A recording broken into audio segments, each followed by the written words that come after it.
Hi, everybody. Let's talk about setting a little bit. I have some notes here that are in the booklet. I'm not going to go through part of the notes here because it's information that's in my head about offense and about setting. Stuff about, I think setters need to know the rules. I think they need to understand that there are different phases of offense.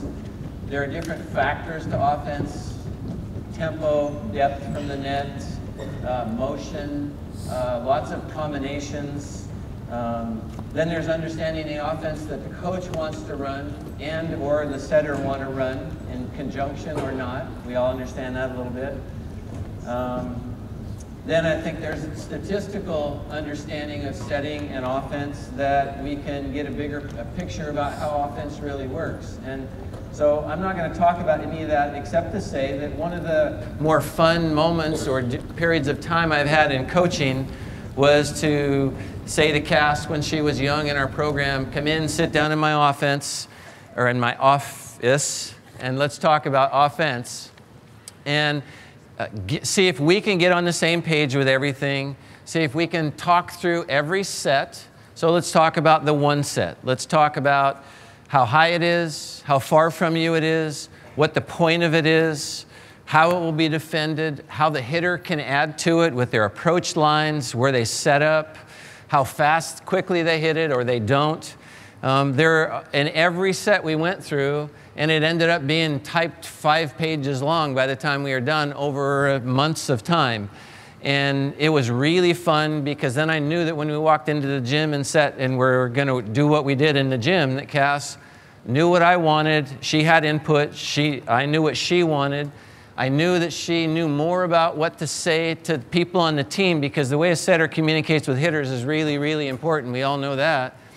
And trying to get her in the right frame of mind to do the right thing according to what we were trying to get together as a team. So all that stuff that's there, it was the list of things that we went through.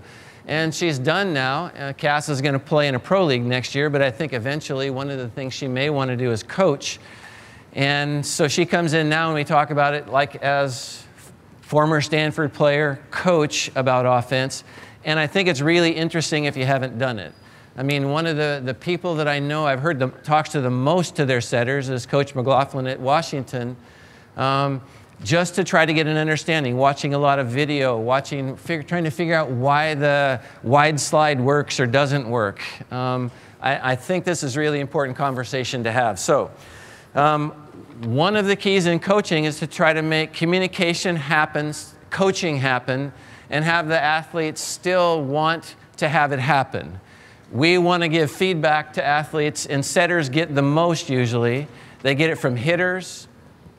Set it higher. Okay, I'll set it higher if you'll hit it in when I make a mistake. Or talk to me in a nice tone of voice, or I won't set you again for quite a while. Cassidy's really calm with that kind of stuff, but you know what hitters are like. They're the one that has the kill or error or whatever registered. And so the way that I communicate with Cassidy could be on every play. Set it higher, set it lower. It's inside, it's outside. And after a while, even if I'm just a sweet person, she's going to hate it. So we came up with a system that will help that. Noah sitting over here is not a cheap device, but if you have basketball at your school, you probably have one at your school because it's huge in basketball. Noah is an arc tracking device, all right? And what it does is it rates and tells you about the exact accuracy you have when you set, where it lands, and exactly how high it is. And so for us, it's helped 2 ways. One, Noah communicates with Cass. You heard it earlier, 45, 47, 48. I think the target right now is probably 47 on the machine. Cass likes the feedback, even likes it when Noah says too high or that's terrible. But she would not like that if I said it, at least repeatedly. So Noah gives feedback on every set. And what it's done is raise the expectations of the setter. I think that's one of the key things in our sport. I talked about it with serving earlier. We don't expect enough. We have to expect more. And we have to figure out ways to expect more. Well, our team now knows in serving that if you serve 35 miles an hour or slower, there better be something special about your serve, or passers will like to pass your serve.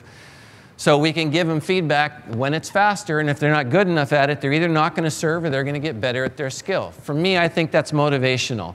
It's a tool that's helping us to be motivated to a higher level, when as a coach it might be hard to enable that. Well, this machine can help that be enabled. So let's do a few more. If someone could catch